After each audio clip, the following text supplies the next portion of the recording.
It's the Black Real Estate Dialogue. Tune in, tune in, tune in, tune in, tune In real estate, you just got to figure stuff out. So I'm glad you mentioned it, and I'm glad that's something you were able to do pretty early on. Yeah, I look at it like being a developer, being a real estate entrepreneur is like being a musician in some senses. Like if you talk to really high level musicians, they learn something new every day. And you should always be in that mindset. Like no matter how good you get at this, there's always going to be some issue. Your job as a developer and an investor is to put out fires all day.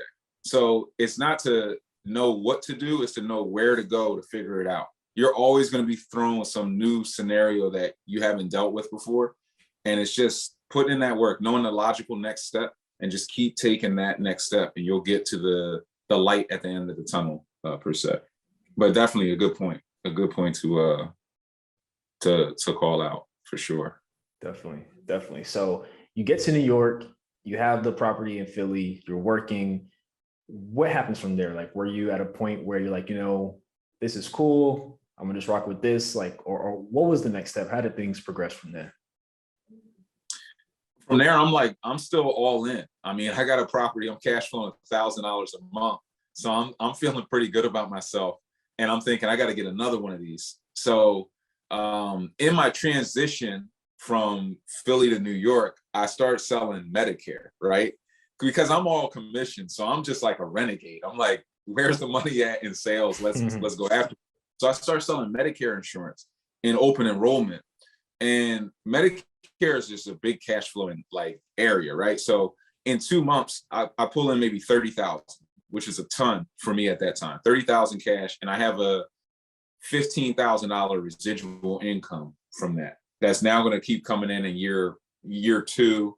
And then year three, it was maybe like 800 or 900 a month. So I have these renewals coming in, and I take all of that money and I buy a duplex in South Jersey. Because I'm just like, I'm already out of town, and I find a duplex for bank owned 74,000 in a pocket called Sicklerville, which is on the Atlantic City Expressway. Nice duplex, doesn't need much. It's a little bit more rehab, but not really like a heavy full gut rehab, because the banks typically will take good care of the properties. And I end up renting out each unit for maybe 1,100 each, and that property's cash flowing over 1,000 a month on that duplex as well. So now I have two out of town. I'm bringing in good money every month, and I'm starting to deal with this complex. I call it the Clark Kent Superman complex. So Tell us about it. You become you become a boss by night, an employee by day. So you put on your glasses, you go into work, and you're an employee, yes sir, type of attitude. But in the back of your mind, you're like, I'm a boss, and everybody's treating you like a boss in real estate in your other life. And eventually one of those egos destroys the other. It's usually the Superman ego that destroys the Clark Kent, because it's hard to pretend to be an employee and mindset when you really are thinking like a boss for during your lunch break or right after work or right before work. So people who are doing that transition from the 9 to 5 into real estate full time, they all struggle with this. A lot of people who've gone through it find it to be like very funny to term it this way, because that's exactly how it feels. It really is. Definitely. And as far as sales, what got you into sales? That's, a lot of people in general, especially people who look like us, tend to go for what you would consider more secure jobs and consistent income and so forth. What got you into sales? I'm curious about that. I grew up in an entrepreneurial family, right? So my father was in sales like his whole life. And I grew up in the back seat watching him sell. He worked for Xerox, and he was a regional manager for the state of New Jersey. So he's ripping and running, he's selling faxes, copy machines, and just crushing it. And I learned a lot from that. I kind of grew up around that. My mother's also very entrepreneurial as well, with different business ventures and franchises. So I always trusted kind of energy, right? Like, and what I learned when I got into sales was there's something called like the 2-month delay, we call it. And that means you put out all this energy right now, and you're not going to see any money from it for 2 months. There's a delay, just a time delay. And I started to see that happen when I got in sales, where I'm building a pipeline of activity for my energy. And that fascinated me. It made me want to remain an entrepreneur indefinitely. So I think sales was something that I attempted because I had seen it. Now, with the sales that I was in had a 90% failure rate. And I saw 90% fail. You know, like the guy they're cold calling next to you, and then the next month, no, he failed out. He's gone. And when you survive an environment like that, you become bulletproof. You become fearless. So I never viewed the 9 to 5 as security in that sense. I viewed it as more of a limit in terms of income. Like, I can only do so much a year here. Like, they're paying you $65K. And when it gets to bonus time, they're going to try to find any mistake that happened during a year to not give you a bonus or not give you a raise. And I viewed that as fine because my 9 to 5 was my partner.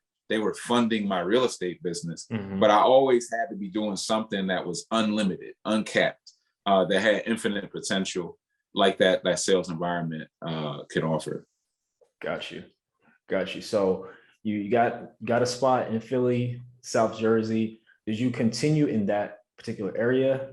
Did you start finding other ways to acquire more property? Because at this time, it seems like you have that appetite to want to grow this thing.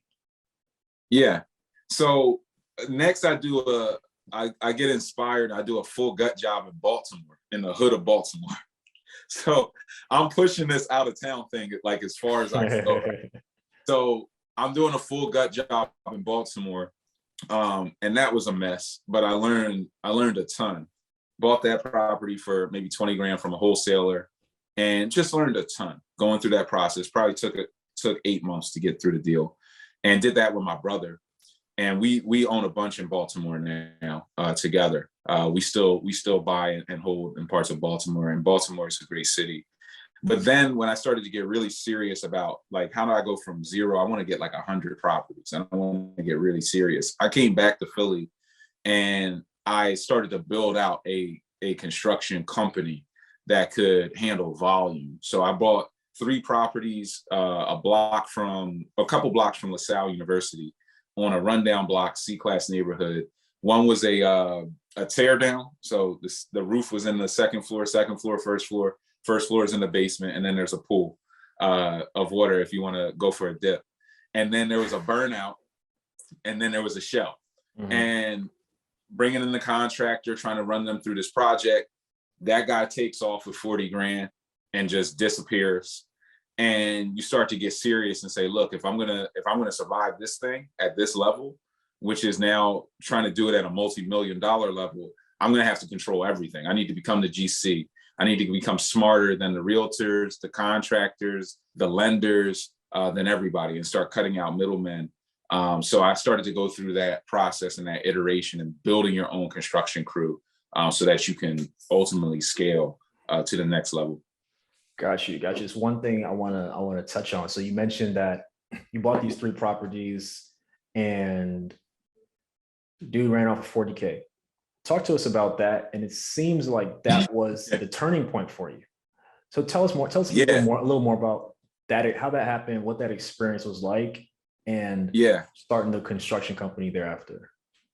Yeah, you'll rarely hear somebody saying somebody running off with 40K was the best thing that ever happened to me. But that's what I'm going to tell you to a degree, because it wakes you up a bit. But here's the contractor game. So my brother is a commercial contractor. He does granite on 100,000 unit buildings, right? All across the country. And he's telling me, look, you got to learn contractors. You're still an office guy. You're still white collar. You need to learn this blue collar game. And there's something called the contractor game. So here's what the contractor game is in a nutshell. A contractor comes in and they will give you an unbelievable price. And when you're new to the game, you're price shopping, right? You're thinking like this is like going and buying a pair of jeans. Like, oh, I can get them for this. You can get this job done for this. Great. You're better than these other people that are trying to rip me off. But that's the key component of the game. Because they gave you an unbelievable price, things are gonna not go right, and they're gonna keep trying to get ahead of the draws. Give me an extra, advance the draw. I'll get it done. Don't worry. I just need a little bit more money. Don't worry. And you're not going to be able to find another contractor that can do this project at this cost, which is what you committed to.